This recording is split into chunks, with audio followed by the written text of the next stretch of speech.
Welcome everyone. My name is Professor Delaney and I'm an expert in cannulation, and today we're going to show you a few tips on how to cannulate correctly. So first off, we're going to get the patient and ask them for permission to cannulate them. Take it away, Viv.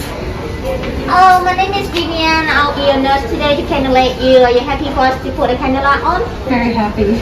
Okay, you understand what we be using the cannula for? For a test.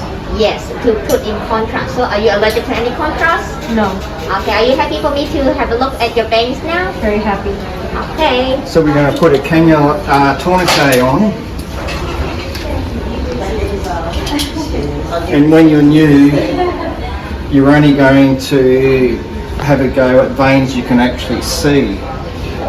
And as you get more experience, you can then feel for deeper ones. And if you have a look right now, if you zoom in right there, there's some obvious blue ones. This is the type that you will go for until you have 50 certified cannulations. You also need to know that while you're not certified, you only have one go, and once you've had 50 certified cannulations, then you can have 2 goes if you're confident enough. So if that vein isn't up, you need to get your patient to make a fist and open and close, and that will pump the vein up, as you can see. So when you're starting out, the best place to go for is the cube fossa. Don't go for anything from the cube fossa down to the wrist. And you can also use the back of the hand.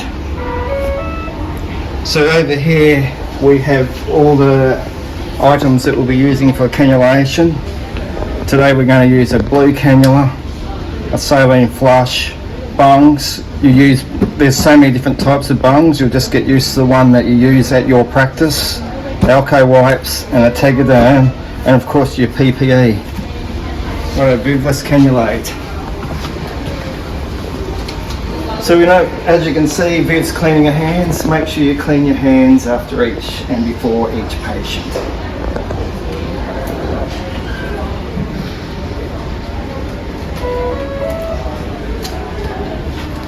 Speed it up there, Viv.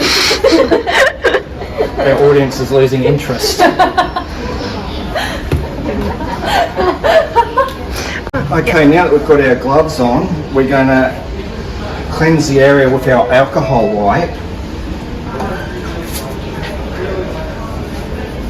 Make sure it's really clean. So now it's really clean, we are not going to touch it again with our dirty hands, right? So we're going to get our equipment ready. So we're going to get our normal saline and attach it to a bung.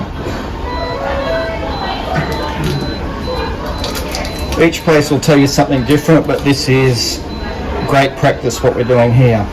So we're going to expel some of the saline in the syringe so that when we aspirate the vein we can get a good blood flow. We get our tegaderm ready, and we've got our cannula ready to go. Okay, so notice that Viv's not going to dirty that area again, but she's going to hold the arm taut so that vein stays in place. Check out the angle, isn't it beautiful? Nice little angle there. She's going to pierce that vein. She's going to get blood flow back into the chamber and then lower the cannula down. Well, maybe I should be doing this. Come on, you can do it. Sorry folks, she's freezing up because she's scared of crowds. Why is it not? Oh my, we're going to have to cut and retake. Since Viv's gone straight through the vein and out the other side, so if we just pull it back nicely and then guide it in, and we've saved the vein. Okay, so now she's going to release the tourniquet. See, even the best of us sometimes miss. And she's going to attach the bung. She's going to aspirate back, that's why we expelled a little bit. We're in the vein, then we're also going to feel up. And you can feel the solution going up the vein, so we know that we're in that vein. Then we're going to attach the tegaderm.